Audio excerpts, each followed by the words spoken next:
തിരുവനന്തപുരം നഗരസഭ വഞ്ചൂർ വാർഡിൽ CPM സ്ഥാനാർത്ഥിയെ നിശ്ചയിച്ചത് CPMന്റെ പാളയം ഏരിയ സെക്രട്ടറി കൂടിയായ വഞ്ചൂർ P. ബാബുവിനെയാണ്. പക്ഷേ ചില പോസ്റ്ററുകളിൽ അവിടെ സഖാവ് ശങ്കരൻകുട്ടി നായരെ LDF സ്ഥാനാർത്ഥി ശങ്കരൻകുട്ടി നായരെ ബ്രാക്കറ്റിൽ വഞ്ചൂർ P. ബാബു ഒന്നുകൂടിയുണ്ട് വിജയിപ്പിക്കുക എന്ന പോസ്റ്ററുകൾ ഇപ്പോൾ സംഘപരിവാർ അനുകൂല വാട്സാപ്പ് ഗ്രൂപ്പുകളിലും സാമൂഹ്യ മാധ്യമങ്ങളിലും വലിയ വിമർശനം വരുന്നു. എങ്ങനെയാണ് വഞ്ചൂർ P. ബാബു ശങ്കരൻകുട്ടി നായരായത്? എന്തുകൊണ്ട് അങ്ങനെ ഒരു പേര് ഈ പോസ്റ്റർ വന്നുവെന്ന് നമ്മോട് വിശദീകരിക്കാൻ വഞ്ചൂർ ബാബു തന്നെ നമ്മോടൊപ്പം ചേരുന്നുണ്ട്. എന്താണ് ഇങ്ങനെ ശങ്കരൻകുട്ടി നായർ എന്ന പേര് വന്നത്? വലിയ വിവാദം, അത് സംഘപരിവാർ ഹാൻഡിലൊക്കെ വലിയ പ്രചരിപ്പിക്കുന്നുണ്ട്. എൻ്റെ പേര് ശങ്കരൻകുട്ടി നായർ എന്നാണ്. ഞാൻ ജനിച്ചപ്പോൾ എൻ്റെ വീട്ടുകാരിട്ട പേരാണ്. ഞാൻ അറിവാകുന്നതിന് മുമ്പ് തന്നെ വീട്ടുകാരിട്ട പേരാണത്. സ്കൂളിലെല്ലാം ആ പേരിലാണ് ഞാൻ അറിയപ്പെട്ടിരുന്നത്. പക്ഷേ എൻ്റെ വീട്ടിൽ വിളിച്ചിരുന്ന പേര് ബാബു എന്നാണ്. വീട്ടിലും നാട്ടിലും എല്ലാവരും എന്നെ ബാബു എന്നാണ് വിളിക്കാൻ തുടങ്ങിയത്. പിന്നെ അത് കുറേ കാലം കഴിഞ്ഞ് വഞ്ചൂരത്തെ പ്രവർത്തനം കുറേ കാലം വഞ്ചൂരത്തെ ലോക്കൽ കമ്മിറ്റി സെക്രട്ടറിയായൊക്കെ പ്രവർത്തിച്ചുകൊണ്ടിരുന്ന കാലത്താണ് വഞ്ചൂർ ബാബു എന്നറിയപ്പെടാൻ തുടങ്ങിയത്. പിന്നെ വഞ്ചൂർ ബാബു എന്ന് പറഞ്ഞാലേ അറിയാൻ കഴിയുള്ളൂ. ആളുകൾക്ക് ശങ്കരൻകുട്ടി നായർ എന്നുള്ള പേര് ആർക്കും അറിയില്ല.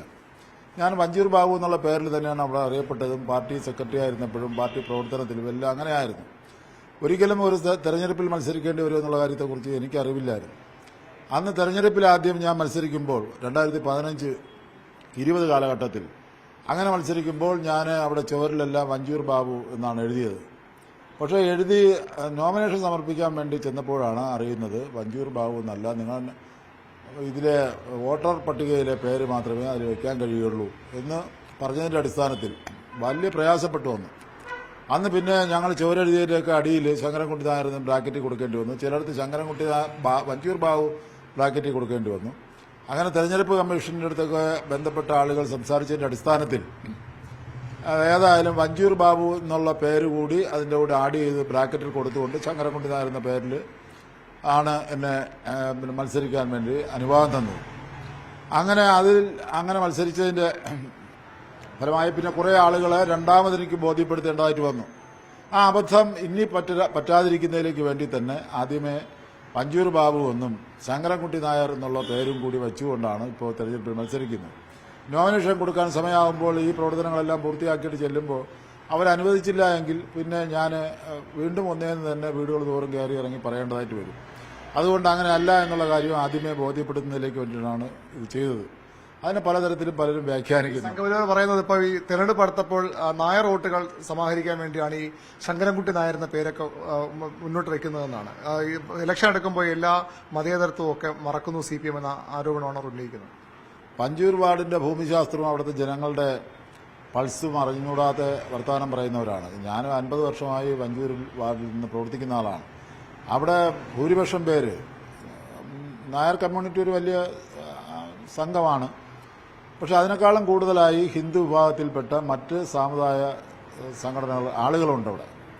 അത് 3500 ഇപ്പുറത്ത് നായരെങ്കിൽ അത് മറ്റത് 3600 പരം ആളുകൾ മറ്റിടത്തുണ്ട്. അപ്പോൾ നായർ വിഭാഗത്തിന്റെ മാത്രം വോട്ട് ശേഖരിക്കാൻ വേണ്ടി എന്നാൽ മറ്റു വിഭാഗം എന്ത് ചെയ്യും? അപ്പോൾ അങ്ങനെയല്ല, ഞാൻ എല്ലാ വിഭാഗത്തിന്റെയും കൂടി പ്രവർത്തകനാണ്. ഞാൻ പാർട്ടിയുടെ ഏരിയ കമ്മിറ്റി സെക്രട്ടറിയായി പ്രവർത്തിക്കുമ്പോൾ ആ കമ്മിറ്റിയിൽ വിവിധ ആളുകളുണ്ട്. അവർക്കും അറിയില്ല ഞാൻ ഈ പേരുകാരനാണെന്ന്. ഞാൻ ആ നാട്ടിലുള്ള എല്ലാ ആളുകളും എൻ്റെ സഹോദരങ്ങളെ പോലെ, സഹോദരിമാരെ പോലെ, അമ്മയെ പോലെ ഒക്കെ കരുതുന്ന ആളുകളാണ് ആ നാട്ടിലുള്ളവർ. അത് വിവിധ ജാതിക്കാരുണ്ടായിരിക്കാം. അവരുടെ ജാതി എന്താണെന്ന് ഞാൻ അന്വേഷിച്ചിട്ടില്ല. ഇപ്പോഴും അവിടെയുള്ള പലരുടെയും ജാതി എനിക്കറിയില്ല. പക്ഷേ എൻ്റെ ജാതി അതിൻ്റെ പേരിൻ്റെ അവസാനം ആ പേര് വന്നു പോയത് എൻ്റെ കുറ്റം കൊണ്ടല്ല, എൻ്റെ രക്ഷകർത്താക്കൾ എനിക്കിട്ട് ചാർത്തി തന്ന പേരാണ്. അത് ആരെങ്കിലും സ്വാധീനിക്കാൻ വേണ്ടി ഉപയോഗിക്കുന്നു എന്ന് പറയുന്നത് അത് ശുദ്ധ അസംബന്ധമാണ്. ഞാൻ അതിനെ ആഗ്രഹിക്കുന്നേ ഇല്ല. എങ്ങനെയാണ് എതിർ സ്ഥാനാർത്ഥികളൊക്കെ ഇപ്പം വന്നു കഴിഞ്ഞു വാർഡ്? എത്രത്തോളം വിജയപ്രതീക്ഷയുണ്ട് ഈ ഘട്ടത്തിൽ? കഴിഞ്ഞ 2 തവണയായിട്ട് CPM ജയിക്കുന്ന വാർഡാണ്. എനിക്ക് 100% വിജയപ്രതീക്ഷയുണ്ട്. കാരണം കഴിഞ്ഞ പ്രാവശ്യം മത്സരിച്ച് കഴിഞ്ഞ് ഞാൻ 5 വർഷം പൂർത്തിയാകുന്നതിന് മുമ്പ് തന്നെ അവിടുത്തെ ജനങ്ങളാകെ എൻ്റെ പിന്നിൽ അണിനിരക്കുന്ന സ്ഥിതിയാണ് ഉണ്ടായത്. ഞാൻ അവസാനം ഈ പ്രവർത്തനം 5 വർഷക്കാലം പൂർത്തിയാകുന്നതിന് തൊട്ട് മുമ്പ് ഞാൻ ചെയ്ത പ്രവർത്തനങ്ങളെക്കുറിച്ചൊരു വികസന രേഖ തയ്യാറാക്കി. അപ്പോൾ എല്ലാ റെസിഡൻസ് അസോസിയേഷന്റെ ഭാരവാഹികളെയും അവിടുത്തെ സമുദായ സംഘടനാ ആളുകളുടെയും അങ്ങനെയുള്ള വിവിധ രാഷ്ട്രീയക്കാരെയൊക്കെ സമീപിച്ചു. അതിൽ പല വ്യത്യസ്ത വ്യക്തമായ രാഷ്ട്രീയം വെച്ച് പുലർത്തുന്ന ആളുകളും റെസിഡൻസ് അസോസിയേഷന്റെ ഭാരവാഹികളായി രാഷ്ട്രീയ കാഴ്ചപ്പാടുള്ള ആളുകളും ഒക്കെ തന്നെ എൻ്റെ വികസന രേഖയിൽ എന്നെക്കുറിച്ച് പറഞ്ഞിരിക്കുന്ന അഭിപ്രായങ്ങൾ വായിച്ചു നോക്കിയാൽ മനസ്സിലാവും. ആ പഴയ ചീഫ് സെക്രട്ടറി ആയിരുന്ന വിജയാനന്ദ് സാറ് എന്നെക്കുറിച്ച് പറഞ്ഞിരുന്നത് ഇത്രയും നല്ലൊരു കൗൺസിലർ ഇത്രയും കാലത്തിനിടയിൽ, എൻ്റെ കാലത്തിനിടയിൽ ഞാൻ കണ്ടിട്ടില്ല. അത്രയ്ക്കാണ് കാര്യങ്ങൾ ഇടപെടുന്ന ഒരാൾ.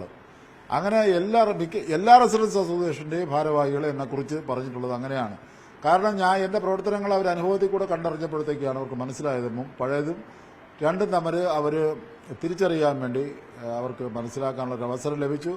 അപ്പോൾ വീണ്ടും എന്നെ ഇനി പരിചയപ്പെടുത്തേണ്ട കാര്യമില്ല. എല്ലാവർക്കും, പുതിയ കുഞ്ഞുകുട്ടി ആബാലവൃത്തം ജനങ്ങൾക്കും എന്നെ നന്നായിട്ട് തന്നെ അറിയാം. അതുകൊണ്ട് തന്നെ എനിക്ക് 100% ആത്മവിശ്വാസമുണ്ട്, സംശയമേ വേണ്ട.